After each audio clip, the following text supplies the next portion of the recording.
యేసుక్రీస్తు వారి శుభనామమున మీకందరికీ ఆహ్వానం. మన పాఠం ప్రసంగి గ్రంథం 7వ అధ్యాయం. సావధానంగా వినండి. సొలొమోను ఈ ప్రసంగం రాస్తున్నాడు.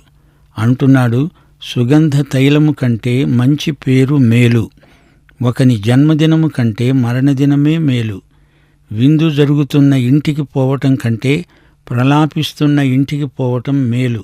ఎందుకనగా మరణము అందరికీ వస్తుంది గనుక బ్రతికేవారు దానిని మనస్కరిస్తారు. నవ్వటం కంటే దుఃఖపడడం మేలు, ఏలయనగా ఖిన్నమైన ముఖము హృదయమును గుణపరుస్తుంది. జ్ఞానుల మనసు ప్రలాపించే వారి ఇంటి మీద ఉంటుంది. అయితే బుద్ధిహీనుల తలంపు సంతోషించే వారి మధ్య ఉంటుంది.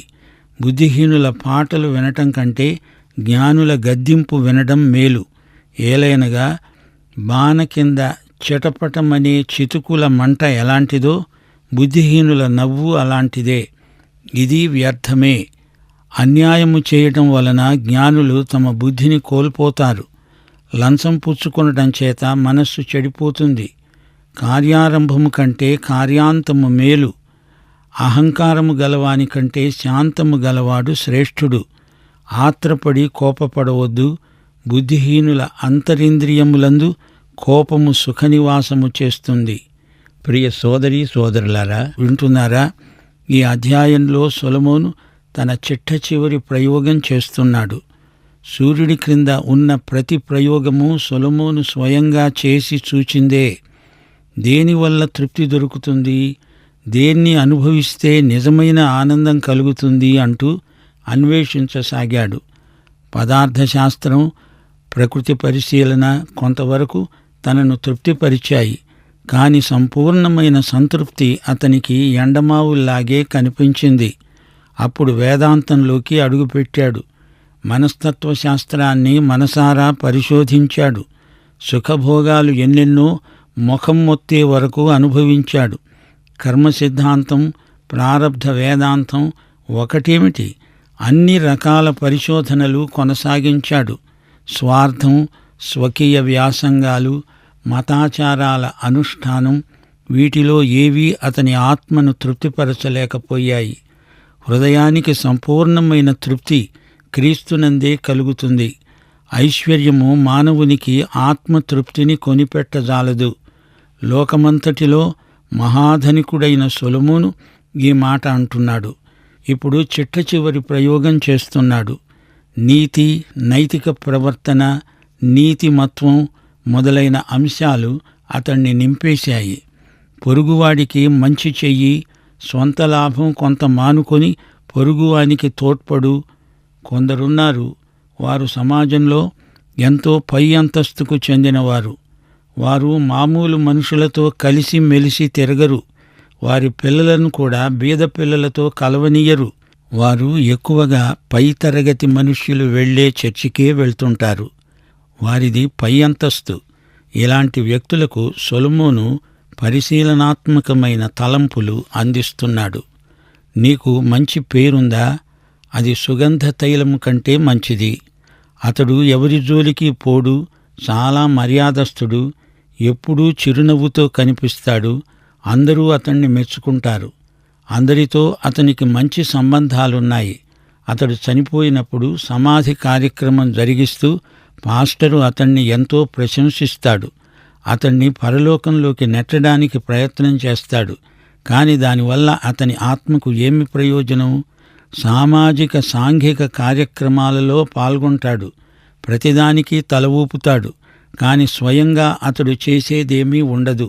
వారికి అబద్ధానికి నిజానికి భేదం తెలియదు. ప్రస్తుతానికి పని గడుపుకొని పోతూ ఉంటారు. ఇలాంటి మర్యాదస్తులు చివరికి ఆధ్యాత్మిక శూన్యంలోకి వెళ్ళిపోతారు. ఇలాంటి ఆధ్యాత్మిక నపుంసకులు ఎందరో ఉన్నారు. తటస్థ విధానం మంచిది కాదు. దుఃఖాన్ని, విషాదాన్ని తాత్కాలికంగా తప్పించుకోవడానికి ఎన్నెన్నో ప్రయత్నాలు చేస్తారు. సమాధి వరకు నవ్వుతూ వెళతారు. ఆ తరువాత నిత్యత్వపు జీవితంలో వారికి నిత్య విషాదమే. ఎంత మంచి సమాధి కార్యక్రమం అని కాపరికి అభినందనలు చెప్పు. కాని ఆ చనిపోయిన వ్యక్తి ఎక్కడికి వెళ్ళాడు? అతని నిత్యత్వం ఎలాంటిది? ఇది ఎవరూ ఆలోచించరు. చచ్చిన వాణ్ణి పాతేసి వచ్చి స్నానాలు చేసి చక్కని విందు ఆరగిస్తూ హాస్యోక్తులు పలుకుతూ నవ్వుకుంటారు. మరణానికి అవతల ఏముందో ఎంతమంది ఆలోచిస్తున్నారు? ఆ వ్యక్తి రక్షించబడిన వాడేనా? క్రీస్తునందు అతనికి దేవునితో సరైన సంబంధం ఉన్నదా? వారికది అంత ముఖ్యమనిపించదు. వారు పరోపకారంలో పట్టభద్రులు, కాని పరలోక విషయములో నిష్ఠదరిద్రులు. ఒక జ్ఞాని నిన్ను విమర్శించినప్పుడు దాన్ని కృతజ్ఞతతో అంగీకరించు. నిన్ను ఊరికే పొగిడే వ్యక్తిని కూడా గమనించు. కుక్కలు పిల్లులు రెండూ అవసరమే. కుక్క యజమాని క్షేమాన్ని కోరుతుంది. పిల్లికి యజమాని ఉన్నా పోయినా తన తిండి తనకు దొరికితే చాలు అనుకుంటుంది. ప్రతిదానికి కోప్పడొద్దు. అందరితో స్నేహంగానే ఉండు. అవసరమొస్తే రాజీపడు. నీ వ్యాపారం అభివృద్ధి పొందడం అది నీకు ముఖ్యం అంటుంది వాణిజ్య కళ. వారితో వీరితో అందరితో బాగా ఉండు. పని గడుపుకో. శనివారం రాత్రి వరకు నీ ఇష్టం వచ్చినట్లు బ్రతుకు. తిను, తాగు. ఆదివారం చక్కగా ప్రార్థన మందిరానికి వెళ్ళు. పాటలు పాడు. మోకరిల్లు. నిలువబడు. సాష్టాంగపడు. నీవు అందరిలాగే ఉండు. ఇది ఆధునిక వేదాంతం. ఇలాంటి ద్విమనస్కత చాలామందిలో ఉంది. ఇది కేవలము ఆత్మవంచన. ఇదే ప్రసంగి యొక్క పరిశోధన. 10వ వచనం నుండి, ఈ దినముల కంటే మునుపటి దినములు ఎందుకు క్షేమకరములు అని అడగవద్దు. ఈ ప్రశ్న వేయడము జ్ఞానయుక్తము కాదు. జ్ఞానము స్వాస్థ్యమంత ఉపయోగము. సూర్యుని కింద బ్రతికే వారికి అది లాభకరము. జ్ఞానము ఆశ్రయాస్పదము. ద్రవ్యము ఆశ్రయాస్పదమే. అయితే జ్ఞానము దానిని పొందిన వారి ప్రాణమును రక్షిస్తుంది. ఇదే జ్ఞానము వలన కలిగే లాభం. దేవుని క్రియలను ధ్యానించు. ఆయన వంకరగా చేసిన దానిని ఎవడు చక్కపరుస్తాడు? సుఖదినమునందు సుఖంగా ఉండు. ఆపద్దినమందు యోచించు. తాము చనిపోయిన తరువాత జరిగే దానిని నరులు తెలుసుకొనకుండా దేవుడు సుఖదుఖములను జతపరిచి ఉన్నాడు. వింటున్నారా? జ్ఞానము మంచి స్వాస్థ్యము. ఇలాంటి వారసత్వం గలవారు ఎల్లప్పుడూ సంపన్నులే. సామెతల గ్రంథంలో జ్ఞానము అని వచ్చినప్పుడెల్లా ఆ జ్ఞానము క్రీస్తే అని గుర్తించాము. క్రీస్తే మనకు జ్ఞానమై ఉన్నాడు. క్రీస్తు లేని జ్ఞానము మత విషయిక మౌఢ్యానికి నడిపిస్తుంది. డబ్బు మనకు కాపుదల అంటే కొంతవరకు నిజమే గాని, డబ్బునే దేవుడిగా ఎంచుకొని సిరికి దాసుడివై క్రీస్తును పోగొట్టుకోవడం నిత్య నష్టం. క్రీస్తునందలి జ్ఞానం మనకు నిత్య జీవం. యోహాను సువార్త 17వ అధ్యాయంలో యేసు ప్రభు ప్రార్థన చేస్తూ అన్నాడు, అద్వితీయ సత్యదేవుడవైన నిన్ను, నీవు పంపిన క్రీస్తును ఎరిగి ఉండడమే నిత్యజీవం. మనకు జ్ఞానమై ఉన్న క్రీస్తు ద్వారా పరలోక విషయంలో ఆత్మ సంబంధమైన ప్రతి ఆశీర్వాదము మనకు సంక్రమిస్తుంది. 15వ వచనం నుండి, మా వ్యర్థ సంచారముల కాలములో నేను వీటినన్నిటినీ చూచాను. సొలొమోను ఒప్పుకుంటున్నాడు, అతడు చేసిన విహారయాత్రలు, ప్రయాణాలు అంతా వ్యర్థ సంచారమే. సొలొమోను కాలికి బలపం కట్టుకొని తిరిగి తిరిగి వీటినన్నిటినీ పరిశీలించాడు, అధ్యయనం చేశాడు.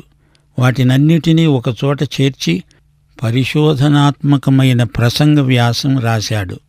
నీతిని అనుసరించి నశించిన నీతిమంతులు కలరు, దుర్మార్గులై ఉండి చిరాయువులైన దుష్టులు కలరు.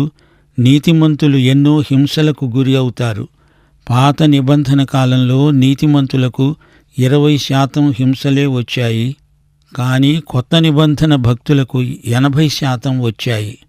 దుర్మార్గులు ఇంకా బలిష్ఠులై ఎక్కువ కాలం బతుకుతున్నారు. సైతానుకు కూడా బలహీనులు అక్కర్లేదు, వాడికి బాగా బలమున్నవారు కావాలి. అందుకే సైతాను తన వారికి ఎక్కువ కండరాల బలమిచ్చి వారిని దేవుని బిడ్డల మీదికి ఉసికొల్పుతున్నాడు. దేవుని బిడ్డలు క్రీస్తునందున్న మహాకృపచేత బలవంతులై ఉంటారు. అధికముగా నీతిమంతుడవై ఉండవద్దు అనగా, నీ నీతి నీ స్వంతది కాదు, యేసు నీతి నీకు ఆరోపించబడింది. అతిగా నీతి ప్రదర్శన చేసే వ్యర్థ ప్రయత్నం మానుకో. అధికముగా జ్ఞాని కావద్దు. యేసు జ్ఞానం నీకుంటే దాన్ని ప్రదర్శించడానికి నీవేమీ ప్రయాసపడనక్కర్లేదు. వెలుగు తనను గురించి తాను ప్రచారం చేసుకోనక్కర్లేదు. నీ నీతి, నీ జ్ఞానం అప్రయత్నంగానే ఇతరులకు కనపడతాయి. అధికముగా దుర్మార్గపు పనులు చెయ్యకు, అనగా దుర్మార్గపు పనులు చేస్తూ అందులో అతిశయిస్తూ రెచ్చిపోవద్దు. బుద్ధిహీనంగా తిరగవద్దు. సిగ్గు లేకుండా నలుగురిలో నీ తెలివి తక్కువతనాన్ని ప్రదర్శించుకుంటావా? ఇలాంటి పనులు చేస్తుంటే నీ కాలమునకు ముందుగా నీవు చనిపోతావు. అకాల మృత్యువు నిన్ను పొట్టన పెట్టుకుంటుంది. మంచిని పట్టుకో, దానిని చెయ్యి విడువవద్దు. గట్టిగా పట్టుకో. దేవుని యందు భయభక్తులు గలవాడివై వీటినన్నిటినీ కొనసాగించు. పట్టణమందు ఉన్న 10 మంది అధికారుల కంటే జ్ఞానము గలవానికి జ్ఞానమే ఎక్కువైన ఆధారం. 10 మంది అధికారులు అజ్ఞానులైతే అంతకంటే ఒక్క జ్ఞాని మేలు. అతడు పట్టణాన్ని కాపాడగలడు. పాపము చేయక మేలు చేస్తూ ఉండే నీతిమంతులు భూమి మీద ఒక్కడైనా లేడు. ఈ లోకంలో స్వతహాగా ఏ పాపము లేనివాడు, ఏ పాపము చెయ్యనివాడు ఎవ్వడూ లేడు. మనుష్యులందరూ పాపులై పాపం చేస్తూ దేవుడు అనుగ్రహించే మహిమను పొందలేకపోతున్నారు. అయితే క్రీస్తునందలి విశ్వాసము చేత మనము నీతిమంతులమవుతున్నాము. యేసుక్రీస్తు తన నీతిని మనకు ఆరోపిస్తున్నాడు. చెప్పుడు మాటలు వినవద్దు. అలా విని నీ పనివానికి నీవు అన్యాయం చేస్తే, అతడు నిన్ను శపిస్తే, అది నీవు వింటే ఆ శాపము నీ మీదికి వస్తుంది. చెప్పుడు మాటలను లక్ష్యపెట్టవద్దు. సాడీలు చెప్పేవారు నీ చుట్టూరా చాలామంది ఉంటారు. నిన్ను ఎరిగినవాడు ఎవడో నిన్ను తిడతాడు. అది నీవు విని నీవు అతణ్ణి తిడతావు. అప్పుడు అతడి వల్ల నీవు, నీ వల్ల అతడు ఇద్దరూ చెడిపోతారు. నీవు మార్గమధ్యంలో అటూ ఇటూ చూడకుండా తిన్నగా నడిచిపో. నీవు జీవము గల మనిషివి. ఉసూరుమంటూ తోటకూర కాడలాగా ఊగిసలాడవద్దు. నీవు క్రీస్తుకు మాత్రమే చెంది ఉన్నావు. నీ యజమాని సైతాను కాడు, లోకం కాదు, శరీరము కాదు, నేత్రాశ కాదు, జీవపు డంబము కాదు. వేషధారణ బ్రతుకు మానేయి. ప్రార్థనలో, ఉపవాసములో, దాతృత్వములో నీ ఆధ్యాత్మిక జీవితాన్ని వేషధారణ దెబ్బతీస్తుంది. యువతీ యువకులారా, మీ పెద్దలు వేషధారులైతే వారిని అనుసరించకండి. క్రీస్తు మీ మాదిరి. శూన్యం, నిరర్ధక జీవితం, ద్విమనస్కత, నకిలీ నైతిక ప్రదర్శన, వీటిని సిలువ వెయ్యండి. నాస్తికుడినైనా ప్రభువు దగ్గరికి నడిపించవచ్చును గాని స్థిరపడిపోయిన క్రైస్తవ వేషధారులను మార్చడం దేవుడికి కూడా ఎంతో కష్టం. ఈ వేషధారి సువార్త వింటున్న కొద్దీ ఫరోలాగే తన హృదయాన్ని ఇంకా ఇంకా గట్టిపరుచుకుంటాడు. ఇది చాలా విషాదకరం. నీవు అనేక మారులు ఇతరులను శపించావని నీకే తెలిసి ఉన్నది గదా. ఒకరినొకరు శపించుకోవడం, చెడ్డ తిట్లు తిట్టుకోవడం స్వవినాశనానికి కారణమవుతాయి. 23వ వచనం, ఇదంతా జ్ఞానం చేత నేను శోధించి చూచినదే. ఇది సొలొమోను యొక్క జ్ఞాన పరిశోధనాత్మక ప్రసంగ వ్యాసం. జ్ఞానాభ్యాసం చెయ్యాలని నేననుకున్నాను, కాని అది నాకు దూరమైపోయింది. సత్యమైనది దూరముగా బహు లోతుగా ఉన్నది. అనగా జ్ఞానయాత్ర బహు దూరయాత్ర. అంతేకాదు, జ్ఞానం లోతైనది. దాని దూరమెంతో లోతెంతో సొలొమోనంతటి జ్ఞానికి అంతుబట్టలేదు. దూరము అంటే పొడవు, వెడల్పు, ఎత్తు, లోతు. ఈ జ్ఞానము యొక్క ఘనపరిమాణం ఏ మానవ మాతృనికి లెక్క తేలదు. దానిని పరిశీలన చేసేవాడు ఎవడున్నాడు? సూర్యుడి క్రింద, ఆకాశము క్రింద ఉన్న ఏ మనిషికి అది సాధ్యం కాదు. వివేచించడానికి, పరిశోధించడానికి, జ్ఞానాభ్యాసం చేయడానికి, సంగతుల యొక్క హేతువును తెలుసుకోవడానికి భక్తిహీనత, బుద్ధిహీనత అని, బుద్ధిహీనత వెర్రితనమని గ్రహించడానికి నా మనస్సు నిలిపాను. అనగా నా మనస్సును కేంద్రీకరించాను. వివేచన, పరిశోధన, జ్ఞానాభ్యాసం ఇవన్నీ సొలొమోను వ్యాసంగాలు. ప్రతి విషయానికి హేతువు తెలుసుకోవాలి. మన విశ్వాసమునకు హేతువేదో అడిగేవారికి సాత్వికముతో జవాబు చెప్పాలి. భక్తి లేనివాడు బుద్ధిహీనుడు, బుద్ధిహీనుడు వెర్రివాడైపోతాడు. ప్రకృతి సంబంధికి ఆధ్యాత్మిక విషయాలు వెర్రితనమనిపిస్తాయి. సొలొమోను ఏకాగ్రతతో ఈ అంశాలను పరిశోధించాడు, ఆలోచించాడు, చర్చించాడు. వాటినే ఇప్పుడు ప్రసంగిస్తున్నాడు. మరణము కంటే ఎక్కువ దుఃఖము కలిగించేది ఒకటి నాకు కనపడింది. అది వలల వంటిదై ఉరుల వంటి మనస్సును, బంధకముల వంటి చేతులను కలిగిన స్త్రీ. దేవుని దృష్టికి మంచివారు దానిని తప్పించుకుంటారు, గాని పాపాత్ములు దాని వలన పట్టుబడతారు. ఇక్కడ ప్రసంగి ఒక స్త్రీని గురించి మాట్లాడుతున్నాడు. ఆమె ఎన్నో ఉరులు తన మనస్సులో పెట్టుకొని ఉన్నది. ఆమె మనసులో ఎన్నో వలలున్నాయి. ఆమె చేతులు పాపబంధకాలు, శృంఖలాలు.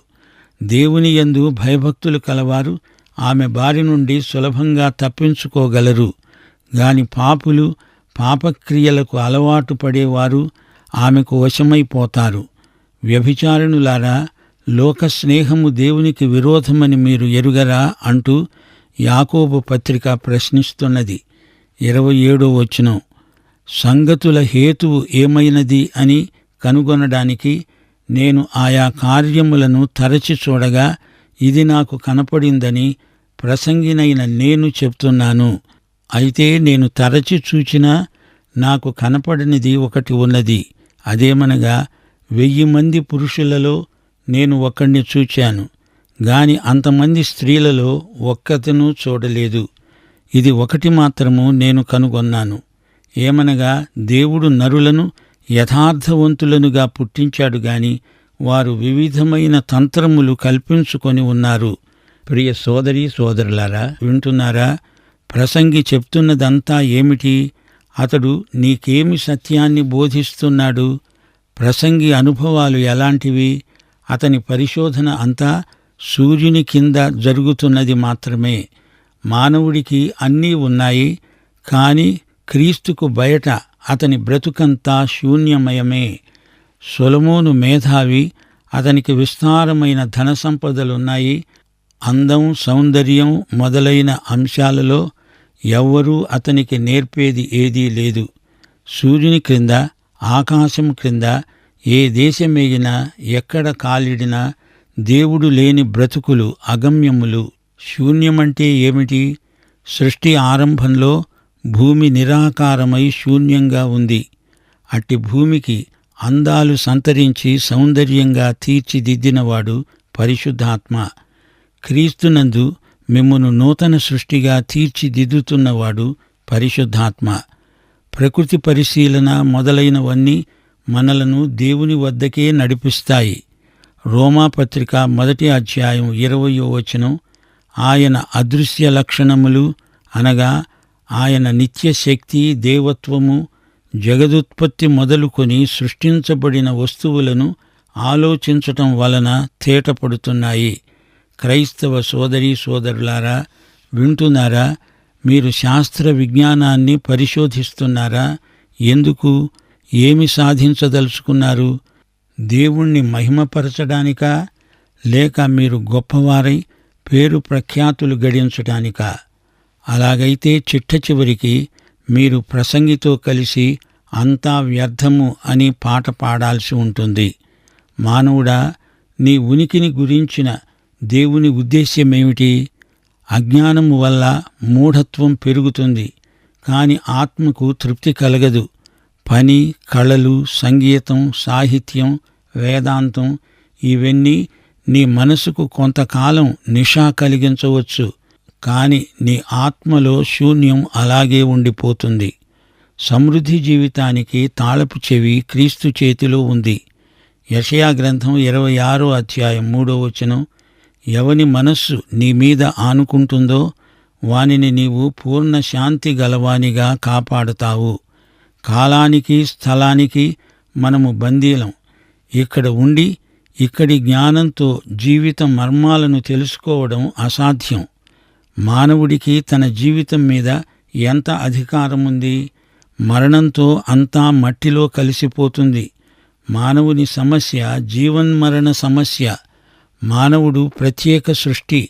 అతడు జంతువు కాడు, మృగము కాడు. నిత్యత్వము చేత ప్రభావితమైన జీవితాలు విలువలను కాపాడుకుంటాయి. లోకంలో చెడుగు ఉన్నది. మనము దేవుని బిడ్డలము గనుక దేవుని రాజ్యమును, నీతిని మొదట వెదకాలి. అప్పుడు మన అక్కరలన్నీ తీరుతాయి. దేవుడు చేసిన నీతిమంతులే దేవుని రాజ్యములో పరిపాలకులు. ఇంత బ్రతుకు బ్రతికి చివరికి నరకములో పడే కంటే అసలు నీవు పుట్టకుండా ఉంటే బాగుండేది కదా. ఒకసారి ఇస్కరియోతు యూదాను గురించి ప్రభువు ఏమన్నాడు? నీ తల్లి నిన్ను కనకుండా ఉంటే ఎంత బాగుండేది. ప్రియ సోదరీ సోదరులారా, వింటున్నారా? ప్రసంగి గ్రంథాన్ని నిర్లక్ష్యం చేయకండి. ఇందలి సత్యాలను లోతుగా ధ్యానించండి. మానవుడిలో సహజంగా పోటీ మనస్తత్వం ఉంది. ఇతరుల కంటే నేను మించిపోవాలని, నేను స్వంతగా పనిచేసి ఏదో గొప్పవాడినైపోవాలని మానవుని సహజ వాంఛ. తప్పిపోయిన కుమారుడి జబ్బు అదే. నా తండ్రి, నీతో లెక్క ముగించుకుంటాను. నన్ను స్వంతగా బతకనియ్యి. నా జోలికి రావద్దు. నా బతుకు నేను చూసుకోగలను. ఇదే మనస్తత్వం కలిగిన వారు తప్పిపోయిన కుమారునితో పాటు కవల పిల్లలు కారా? దేవుని బిడ్డలు కష్టించి మంచి పని చేస్తారు. పోటీ కోసం కాదు. దేవుడిచ్చిన తలాంతు తమ శక్తి సామర్థ్యములకు అనుగుణంగా దేవుడిచ్చినదే. ఇతరులతో పోల్చుకొని నిన్ను నీవు హెచ్చించుకొని అవతల వ్యక్తిని తగ్గించవద్దు. దుర్లాభాపేక్ష మంచిది కాదు. దేవుని సంఘమందు నీవు ఒకడివి. మనమంతా దేవుని కుటుంబం. మానవుని కీర్తి కండూతి బాబెలు గోపుర నిర్మాణాన్ని జ్ఞాపకం చేస్తుంది. మతప్రమేయం లేని మనుషులము అని చెప్పేవారు తమ స్వంత మతాలను అంటిపెట్టుకునే ఉంటారు. మతాలు దేవుణ్ణి వాడుకుంటాయి. అది దేవుని దృష్టిలో నీచం. కాని దేవుడు మనుషులను వాడుకుంటాడు. అది దేవుని కృప. దేవుని వాక్యమే మన విశ్వాస ప్రమాణం. దేవుడు చెప్పేది ఎక్కువ వినాలి. క్రైస్తవుల ఆర్థిక దృక్పథం క్రీస్తు యొక్క దృక్పథమే. దేవుని బిడ్డలారా, వింటున్నారా? ధనసేకరణ మన గమ్యం కాదు. దాని ద్వారా దేవుణ్ణి మహిమపరచాలి. పేరు ప్రఖ్యాతుల యావతో దేవునికి దూరమైపోతున్న తప్పిపోయిన కుమారులు తిరిగి రావాలి. మానవునికి దేవుడు శక్తి సామర్థ్యములిచ్చాడు. పనిచేసే నేర్పు ఇచ్చాడు. పంటలు పండే భూమినిచ్చాడు. అందుచేత మనిషి ఈ వనరులన్నిటి విషయములో దేవుని గృహ నిర్వాహకుడై ఆయనను మహిమపరచాలి. కలలు, దర్శనాలు క్రైస్తవ జీవితంలో పరిమితమైన ప్రయోజనం కలవి. మన అనుభవాన్ని బట్టి వాక్యాన్ని వివరించకూడదు. వాక్యాన్ని బట్టి మన అనుభవాలను అవసరమొచ్చినప్పుడల్లా మార్చుకుంటూ ఉండాలి. దేవుడే మన నిత్య భవిష్యత్తును నిర్ణయించేవాడు. దేవుని బిడ్డలారా, పాఠమంతా మనకు ఇదే సత్యాన్ని బోధిస్తున్నది. మరణము అనే సంఘటన మనందరికీ తప్పనిసరి. దుఃఖము, శ్రమలు మనలను క్రమశిక్షితులను చేస్తాయి. మనము గతకాలంలో జీవించలేము గదా. సుఖభోగాల వెంట పరుగులు పెట్టే కంటే హృదయంలో జ్ఞానం అంకురించటం ముఖ్యం. సొలొమోను చెప్పిన ప్రతి మాట కొత్త నిబంధనలోని సత్యాలతో సరిపోల్చుకోవాలి. ప్రియ సోదరీ సోదరులారా, నీవు యేసుక్రీస్తును నీ స్వకీయ రక్షకునిగా, ప్రభువుగా ఎరుగుదువా? యేసే నీకు జ్ఞానం, పరిశుద్ధత, నీతి, విమోచన అయి ఉన్నాడా? అయితే ఈ పాఠం నీకోసమే. మన ప్రభు అయిన యేసుక్రీస్తు వారి దివ్యకృప, తండ్రి అయిన దేవుని పరమ ప్రేమ, పరిశుద్ధాత్మ యొక్క అన్యోన్య సహవాసము, సహాయము, నిత్యత్వము పర్యంతము మనకు తోడై ఉండునుగాక. ఆమేన్.